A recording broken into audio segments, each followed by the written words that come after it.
ٹھیک، ہم سب آگے بڑھتے ہیں۔ ایک اور نقطہ نظر جو عام طور پہ گردش کرتا ہے وہ یہ کہ رسول اللہ صلی اللہ علیہ وسلم سے ہماری نسبت اور تعلق اور محبت اگر ہو اور ہم ان کا واسطہ دے کر اللہ سے کوئی چیز مانگیں تو بعض روایتوں کا حوالہ بھی دیا جاتا ہے کہ رسول اللہ صلی اللہ علیہ وسلم نے خود کہا کہ تم بھی اللہ سے مانگو، میں بھی مانگوں گا تو اللہ تعالیٰ عنایت کریں گے، اور اسی طریقے سے اللہ دیتا ہے میں بانٹتا ہوں۔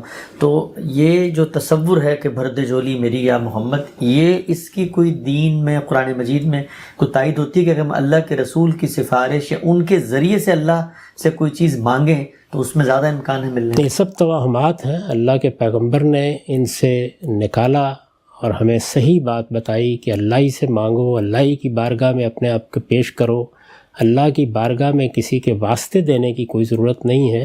اللہ کی بارگاہ میں تو جا کے حمد و ثنا کے بعد اپنی ندامت، اپنا تضرع، اپنی عاجزی پیش کرنے کی ضرورت ہوتی ہے، اور بارگاہ خداوندی سے آپ رحمت کی توقع کرتے ہیں، ہاتھ اٹھاتے ہیں، دعائیں کرتے ہیں، اور یہ طریقہ ہی پیغمبروں کا سکھایا ہوا طریقہ ہے۔ خود رسالت مآب صلی اللہ علیہ وسلم نے یہی طریقہ سکھایا۔ جو بات قرآن میں کہی گئی وہ یہ تھی کہ رسول اللہ صلی اللہ علیہ وسلم کے سامنے اگر تم جاتے ہو تو جا کے ان سے درخواست کرو اس بات کی کہ تم اگر توبہ کر رہے ہو، تم مغفرت چاہ رہے ہو، تم نے اپنے آپ کو خدا کے سامنے ڈال دیا ہے، تو وہ بھی اللہ سے درخواست کریں کہ تمہیں معاف کر دیا جائے۔ یہ بات تھی، اور یہ بات اپنی جگہ بالکل ٹھیک ہے، اس لیے کہ آج بھی آپ کسی بزرگ سے بھی بعض اوقات کہتے ہیں، اپنے کسی بڑے سے بھی کہتے ہیں، کسی استاد سے بھی کہتے ہیں کہ آپ بھی میرے لیے مغفرت کی دعا کیجئے یا معافی کی درخواست کیجئے۔ تو اللہ کے حضور میں درخواست کرنے میں کوئی معنی نہیں ہے، وہ میں کروں، آپ کریں، کوئی خدا کا پیغمبر کرے، اگر کوئی ہمارا بزرگ کرے، درخواست کرنی ہے۔ لیکن یہ کہ اللہ کو کوئی واسطے دیے جا سکتے ہیں، یہ اجنبی تصور ہے۔ قرآن کے لیے بھی اور انبیاء علیہ السلام کی پوری تاریخ کے لیے بھی اللہ سے ہمیشہ براہ راست دعا کرنی چاہیے، اور ساری توقعات اللہ ہی سے وابستہ کرنی چاہیے۔ وہی جھولیاں بھرتا ہے، وہی تمنائیں پوری کرتا ہے، اسی کو مالک، اسی کو رب، اسی کو معبود سمجھ کر اس کے سامنے اپنی پیشانی رکھنی چاہیے۔ اور ہمیں مصیبتوں اور تکلیفوں میں یہ تعلیم دی گئی ہے کہ استعینوا بالصبر والصلاۃ، صبر اور استقامت کے ساتھ صحیح بات پر کھڑے رہو، اور نماز پڑھ کے اللہ سے دعائیں کرو۔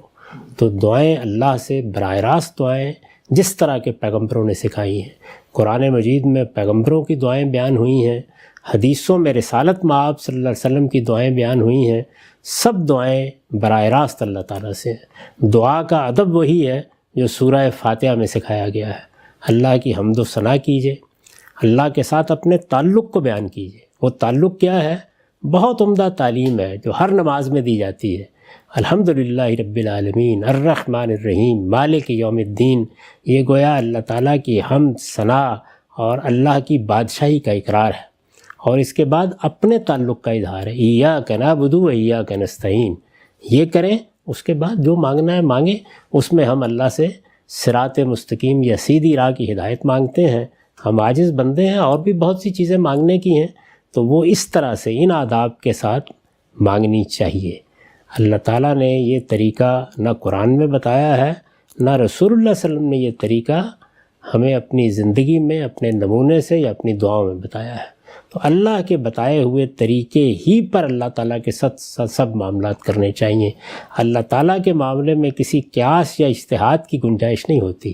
یہاں تو جو بات کہہ دی گئی، جس طرح کہہ دی گئی، جیسے بتا دی گئی، اسی طرح ہونی چاہیے۔ رہ گئی یہ بات کہ اللہ دیتا ہے اور میں بانٹتا ہوں، تو اس کا مقصد کیا ہے؟ اس کا مقصد یہ ہے کہ اللہ ہدایت دیتا ہے، اللہ کرم فرماتا ہے، اس نے غنی کیا ہے ہدایت دے کر، اس نے قرآن نازل کیا ہے، تو حضور فرماتے ہیں کہ میں وہ تقسیم کرتا ہوں۔ اسی طریقے سے یہ بات ان موقعوں پر کہی گئی جب کہ خمس وغیرہ کی تقسیم کا معاملہ تھا، یعنی رسالت مآب صلی اللہ علیہ وسلم کے زمانے ہی میں مسلمانوں کو بہت مال و دولت حاصل ہوا، تو اس میں بھی آپ نے گویا یہ بتایا کہ یہ میرا معاملہ نہیں ہے کہ تم مجھ سے کچھ توقع رکھتے ہو، یہ خدا کی عنایت ہے جو ہم پر ہو رہی ہے، اور بہت سی غنیمتیں آ رہی ہیں، میں تو صرف اللہ کے بتائے ہوئے طریقے کے مطابق تقسیم کر دیتا ہوں۔